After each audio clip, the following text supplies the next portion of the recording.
think, you know, he's certainly placed with some very complicated decisions in his family life and in his sort of social life at court and in his relationship with his brother. But you got to watch. I will.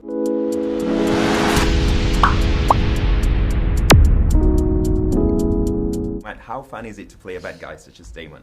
Although he does not really think of himself as a villain now, does he? No, I don't think he does think... no, I think that's a very apt point. I don't know. I think he thinks in his morality, in his world, that he's doing the right thing and he's doing the best by his brother-ish, or he's whining his brother. I mean, he's very complicated, so it was fun. Because he's not just one thing.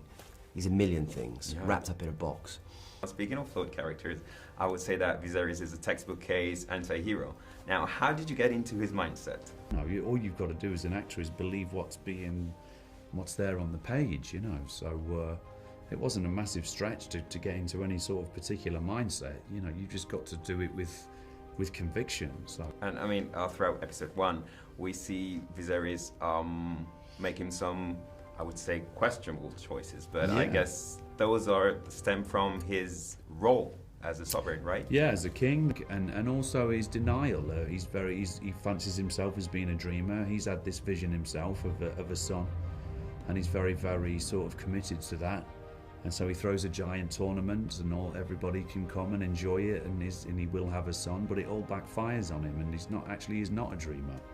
And he has to make a decision between his wife or the realm, and he makes a very devastating decision that affects him for the rest of his life.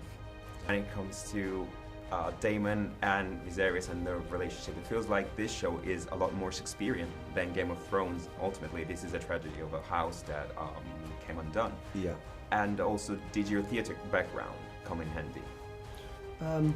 Well, look, I think the sort of the broad storytelling themes of the show feel quite Shakespearean because they're quite epic and they're quite big, and the characters, because of the form of the thing, are allowed to be sort of larger than life in a way, and they're in blonde wigs, which in itself is, and they're all wearing swords and stuff. So, yeah, but no, I've never done any Shakespeare actually.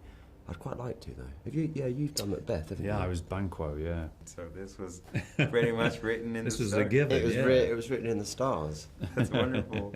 And speaking of this, it feels like even in Westeros, men are cursed to repeat history since they don't ever learn from it. I think we kind of all are. I think that's life, unfortunately. You know, yeah, see it time and time again.